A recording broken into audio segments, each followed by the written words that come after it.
Morning students. आज हम देखेंगे कि संकुल को बनाने का जो स्वसंयोजकता बंध सिद्धांत है, वैलेंस बॉन्ड थ्योरी, उसकी सीमाएं क्या है, कहाँ तक ये कार्य करता है। उसके बाद में यह कुछ प्रॉपर्टीज़ को समझाने में असमर्थ रहता है, नहीं समझा पाता है।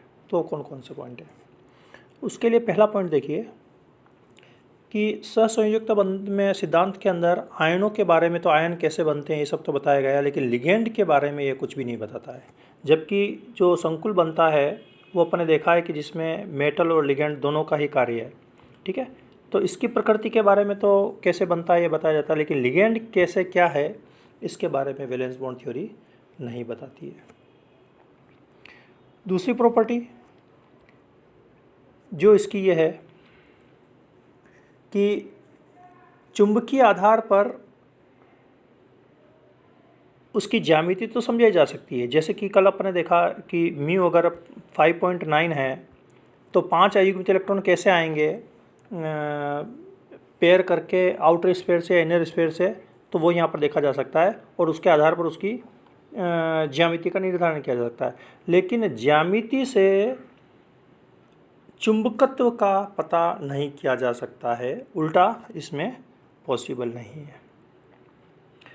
पॉइंट नंबर 3 कि कॉपर 1 और कॉपर 2, ये यहाँ पर कॉपर 1 है, एक मिसप्रिंट चल रहा है इसमें, कॉपर 1 और आयन की ज्यामिति में एक इलेक्ट्रॉन प्रमोट किया गया है, जैसे एक्सप्लेन किया गया है इसके अंदर, ठीक है। तो प्रमोट करने के उपरांत भी यह अपचायक गुण प्रदर्शित करता है, ठीक है। जबकि यह अपचायक गुण Cu+2 नहीं करना चाहिए, इसका एक्सप्लेनेशन इसके अंदर अपने को नहीं मिल पाता है।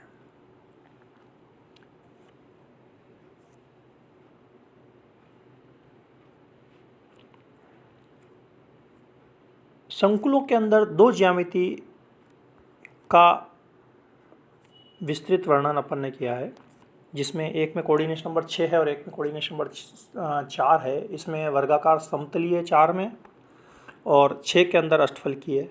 अब इनके अंदर जो विकृति आ जाती है, डिस्टोर्शन, उसका एक्सप्लेनेशन वीबीटी के अंदर नहीं है। उसके उपरांत पॉइंट नंबर 5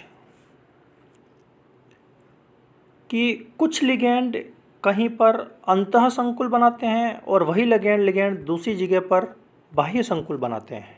मीन्स कहीं पर तो D2sp3 बनता है और कहीं पर sp3, वही लिगेंड sp3D2 बनाता है।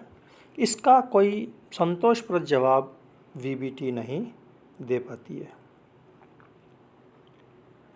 उसके बाद में वीबीटी में संकुलों के स्थायित्व के बारे में कुछ भी चर्चा नहीं है।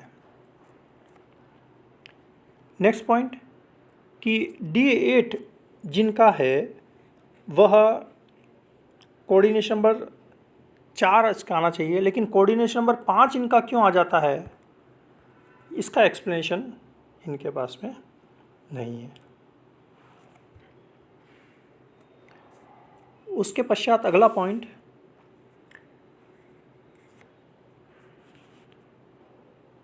कि इलेक्ट्रॉन को क्रमोन्नत करते हैं Cu2 में, तो यह कोऑर्डिनेशन नंबर 4 में वर्गाकार समतलीय ज्यामिति बनाता है, ठीक है। अब इसमें इलेक्ट्रॉन के चक्रण के द्वारा यह ज्ञात हुआ है कि अयुग्मित इलेक्ट्रॉन 3D में रहता है, न कि 4p में, जबकि इसको क्रमोन्नत किया गया था 4p में, लेकिन इसके चक्रण से प्राप्त किया गया कि 4p में नहीं, ये तो 3D में ही रहता है। इसका एक्सप्लेनेशन वीबीटी नहीं दे पाई है। वीबीटी के अंदर संकुलों के रंग की व्याख्या नहीं है, क्योंकि रंग की व्याख्या में अपन ने देखा कि डी से डी में ट्रांजिशन, डी ट्रांजिशन देखा है कि इलेक्ट्रॉन जो है, जो आगे चल करके अपन पढ़ेंगे T2G से EG के अंदर संक्रमण के द्वारा इनके बीच में कलर प्राप्त होता है, तो कलर का एक्सप्लेनेशंस ये नहीं दे पाते हैं। संकुलों के अंदर इनकी क्रियाविधि और इनकी अभिक्रिया की दर वीबीटी के द्वारा नहीं समझाई जा सकती है। और जो आउटर स्फीयर और इनर स्फीयर कॉम्प्लेक्स की व्याख्या की कि कुछ में D2sp3 बनेगा और कुछ में sp3D2 बनेगा, इसकी व्याख्या भी वीबीटी के द्वारा नहीं होती है। तो इन कमियों के आधार पर एक नए सिद्धांत का जन्म हुआ और वो सिद्धांत है CFT, क्रिस्टल फील्ड सिद्धांत, जिसका वर्णन अब आगे की क्लास में किया जाएगा। Thank you.